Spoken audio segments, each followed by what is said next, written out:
భారత జట్టులో number 4 batsmen కథ మళ్లీ మొదటికొచ్చింది. దీంతో ఈ స్థానాన్ని మళ్లీ ఎవరితో భర్తీ చేయాలనే ఆలోచనలో పడింది టీమిండియా. ఈ నేపథ్యంలో ఆల్రౌండర్ విజయ్ శంకర్ ను ఆ స్థానంలో బరిలోకి దించే ప్రయత్నం చేయాలని మాజీ క్రికెటర్ వ్యాఖ్యాత సంజయ్ మంజ్రేకర్ అభిప్రాయపడ్డాడు.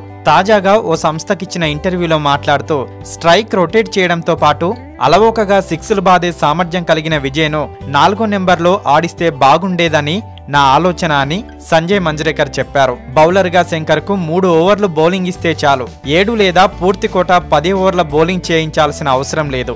4 నెంబర్ బ్యాట్స్మెన్ గా అంబటి రాయుడును కూడా పరిగణలోకి తీసుకుంటారా అని అడిగిన ప్రశ్నకు గాను వెల్లింగ్టన్ లో కివీస్ తో మ్యాచ్ లో 90 పరుగుల తర్వాత అతడు ఆ స్థానంలో బ్యాటింగ్ చేయడానికి సరిగ్గా సరిపోతాడని, తన స్థానాన్ని పదిలం చేసుకున్నాడని భావించా అని మంజ్రేకర్ అన్నారు. అయితే ప్రస్తుతం ఆస్ట్రేలియాతో 3 మ్యాచ్ల్లో తక్కువ స్కోర్కి వెనుదిరగడం విజయ్ శంకర్ రాణిస్తుండడంతో ప్రస్తుతం జట్టులో అంబటి రాయుడు స్థానం ప్రశ్నార్థకంగా మారింది. ఇక కోహ్లీ ఖచ్చితంగా 3వ స్థానంలోనే బ్యాటింగ్ కు దిగాలి. ఈ జట్టుకు విజయాన్ని అందించే అత్యుత్తమ బ్యాట్స్మెన్ ను బ్యాటింగ్ ఆర్డర్ లో కిందకి పంపడం సరికాదు అని సంజయ్ మంజ్రేకర్ అన్నారు. ఇక ప్రస్తుతం టీమిండియా బౌలింగ్ అద్భుతంగా ఉందని సంజయ్ మంజ్రేకర్ కొనియాడారు. ప్రపంచంలో అత్యుత్తమ జట్టు భారత్ అయినప్పటికీ ఖచ్చితంగా వచ్చే వరల్డ్ కప్ లో గెలుస్తారని మాత్రం చెప్పలేను. ధోని అనుభవం జట్టుకు ఎంతో అవసరం. ధోని అద్భుతమైన వికెట్ కీపర్. ఇద్దరు మణికట్టు స్పిన్నర్లు కుల్దీప్ యాదవ్, చాహల్ ఎదుగుదలలో అతడి పాత్ర ఎంతో ఉంది. వరల్డ్ కప్ లో ధోని ప్రశాంతత భారత్ కు అవసరం ఉంది అని సంజయ్ మంజ్రేకర్ చెప్పుకొచ్చారు.